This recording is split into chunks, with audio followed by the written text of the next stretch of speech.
Yo, what is up guys? It's me, Zachary, back bringing you guys some more daily NBA news and updates. Got a few things to talk about today, so let's just get right into it. Lego. Trust the process. That has been the Philadelphia 76ers motto for like the past 5 or 6 years. Towards the beginning of the process, a lot of us fans were mocking the Sixers for the process because the process was the Sixers struggling to win 10 games in a season. However, as the process continued processing, fewer and fewer people started to make fun of the Sixers and more people started to believe in the process. The Sixers started to get top 3 pick after top 3 pick in every single draft. It looked like it could work out. They got Joel Embiid, Ben Simmons, Dario Saric, and Markelle Fultz out of the process. A lot of great talent, and finally, this is supposed to be the year where we see some of the finished results of the process, when we see all of these young players on the court together, finally. That being said though, what good is all of that talent if the guys around them can't make a single shot? I always say that a lot of the Sixers' success this season relies on Joel Embiid staying healthy, and that is true, but if the Sixers do want to accomplish their goal, they are going to need the other guys to at least be able to knock down a shot or two. Other guys are gonna have to step up. Players that aren't Embiid, Simmons, or Fultz. I'm talking about JJ Redick, the guy they just gave $23 million to this year to be the veteran leader in their starting lineup. He's gonna have to make shots. Looking at guys like Justin Anderson and Robert Covington, who will be coming off the bench, they're gonna have to step up, they're gonna have to make plays, and they're gonna have to make shots at some point. The Sixers are gonna need those guys to play well, and it's not looking so great for those guys right now. It's on the first day of their training camp, the dudes couldn't make a shot. I mean that literally, they could not make a shot. I don't know if you want to call it rust or whatever, but it's not a pretty sight.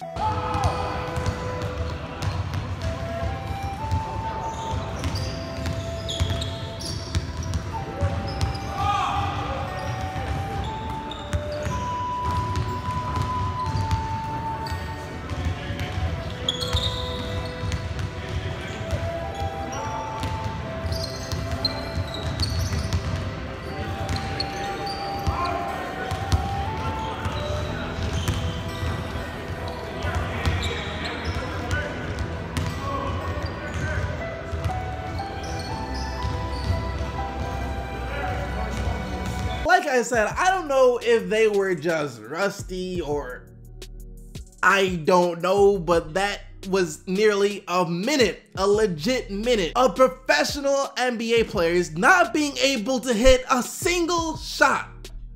Not one. We're not even talking about threes. We're talking about layups. They were missing layups, the most basic way to score in the game of basketball. That's the first thing you learn how to do, is make a layup. And even if you do want to blame it on rust, that ain't a good sign either. You should not come into training camp as a 55 overall, no badges. You shouldn't look like you haven't picked up a basketball this entire summer, and that's what that kind of looked like. Even Joel Embiid on Instagram acknowledged how bad this was. It's just not a good look. That is not a good look at all so far. I know it's only a 40-second clip. You're a paid professional in the NBA. Given 40 seconds to a minute, you should be able to make at least one shot.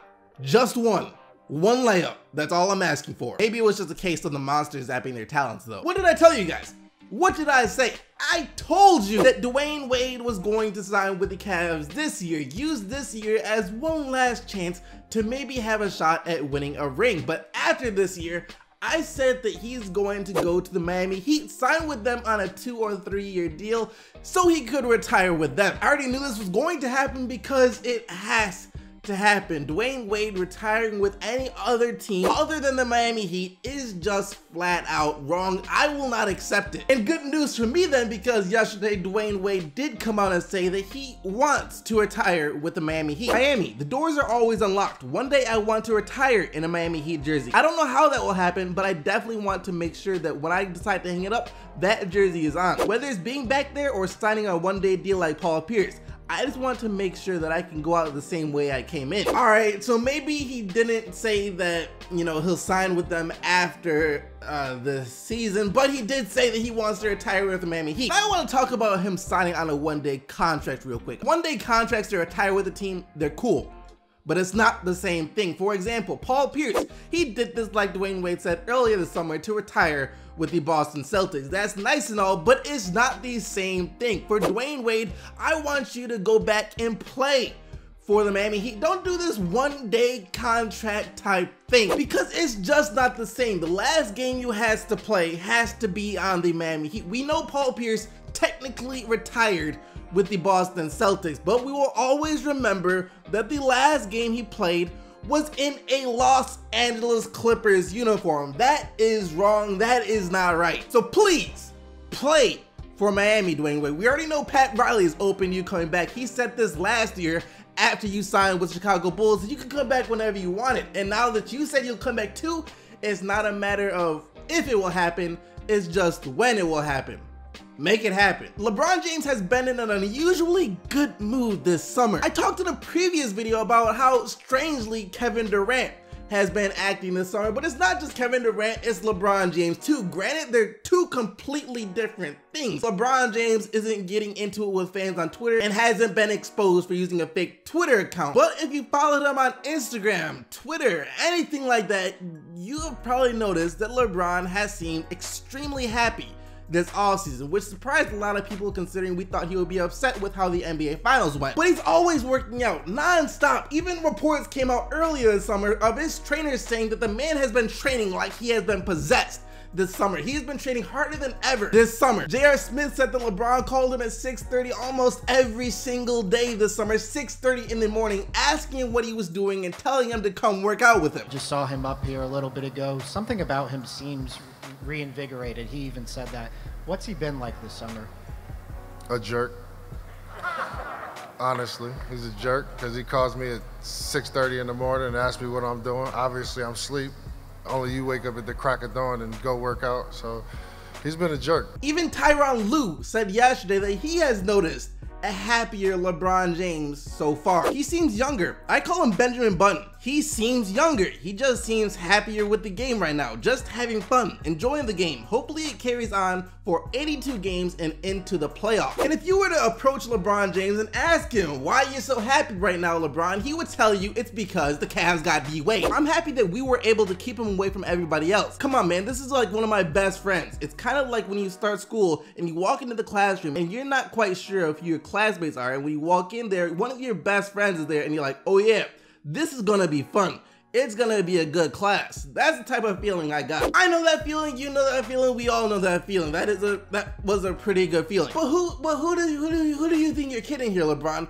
We know that you knew all along this entire summer that Dwyane Wade was going to end up on the Cleveland Cavaliers. Dwyane Wade knew he was gonna end up on the Cavs before the season started. We all knew this was going to happen, and maybe that is why he was in such a good mood this entire summer, because he knew it all along. What I do find interesting though about this is what Tyronn Lue said when he said that LeBron James is like Benjamin Button, comes back younger every single year. That's pretty freaking accurate. I don't know how LeBron does it, but he is a player that you just don't see much of a decline from him.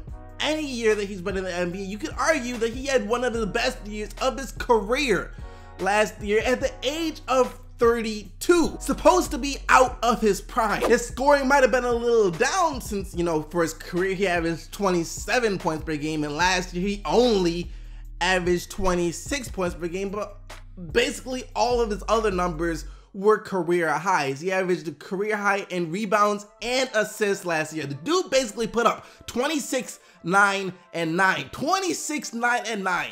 At 32 years old. That is insane. It's just hard to think about when LeBron James is actually going to hit that decline. When is it going to happen that LeBron James doesn't play like LeBron James? When will the year be that he only puts up 18 points, 6 rebounds, and 5 assists per game? Overall though, I guess it's good that LeBron James is happy. Maybe it's because Dwyane Wade didn't sign with the Golden State Warriors, since I guess the Golden State Warriors did make him an offer. If that would have happened, That would have been like getting stabbed in the back by your best friend. But hey, it's not like he would be the first player to stab his best friend in the back and join the Golden State Warriors. Let me know what you think about all this down in the comment section below. When will LeBron James finally not play like LeBron James? How long will that take to happen? Let me know down in the comment, but thank you once again for watching the video. Hope you guys did enjoy it. If you did, don't forget to leave a like and subscribe for more daily NBA videos. And until tomorrow, keep getting them buckets, Team by CC, and I'm out of here. Peace!